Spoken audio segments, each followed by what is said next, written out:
So, andito nga kami ulit sa 24 Chicken. Yes, ulit dahil madalas naman na kaming kumain dito at mag-take out dito.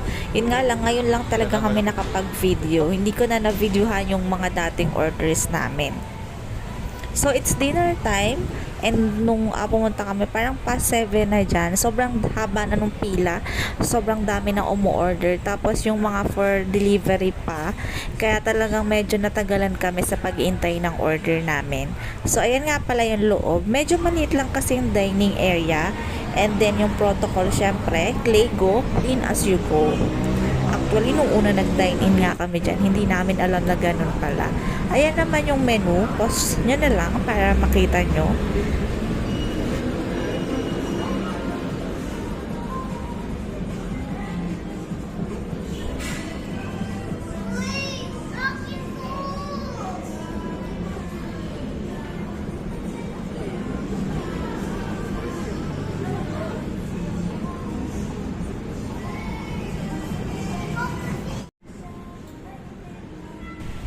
And then yung mga branches nila, ayan, ang dami na nilang branch. Itong kinainan namin is dito sa Makati, sa Chino Roses. So siguro mga almost 10 or more than 10 times na kaming nag-order dito, kumain dito. Talagang isa to sa favorite namin na chicken. Kasi nga, boneless yung chicken nito, masarap at saka marami ring flavors. So ayan, waiting pa rin kami. Ito yung in-order namin. So, hindi naman first time na mag-order lang kami ng 2 pieces lang. Usually kasi in-order namin dito, it's either yung 3 pieces o yan, yung 2 pieces. Pero actually kapag medyo maliit, 3 pieces din yung laman. 3 flavors yung in-order namin. Yung yang num, I don't know kung tama ba yung pagka-pronounce ko, garlic, and then yung snow cheese.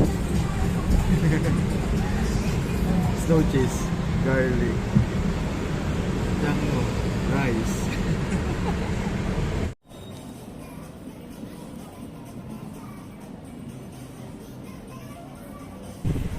At ayan, kainan time na.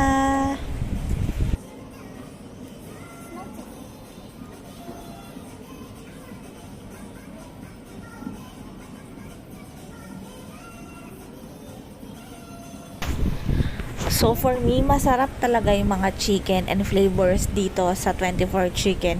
Tapos boneless pa nga, tapos crispy outside at juicy inside at malambot inside.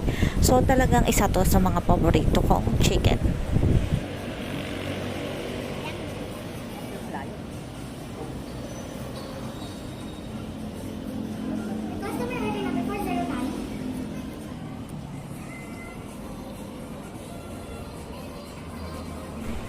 Actually, kakatapos ko lang sa work from home ko niyan. Tapos, ayun, wala kami maisipang kainin. Since malapit nga lang yan, minsan kasi take out kami. Bibili na lang yung asawa ko, iwi sa bahay.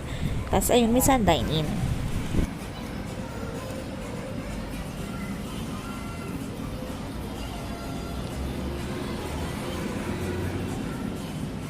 How's the food?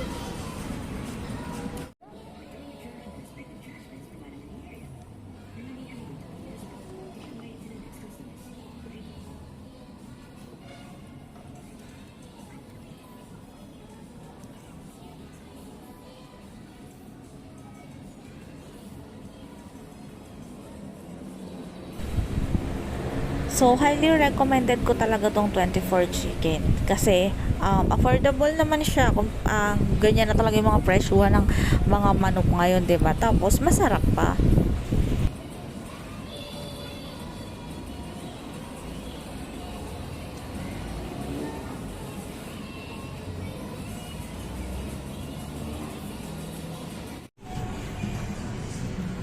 So, syempre nga, after kumain, Claygo, clean as you go. Kaya ayan, nilinis na namin yung pinagkainan namin. And then, meron naman silang basurahan dun sa loob.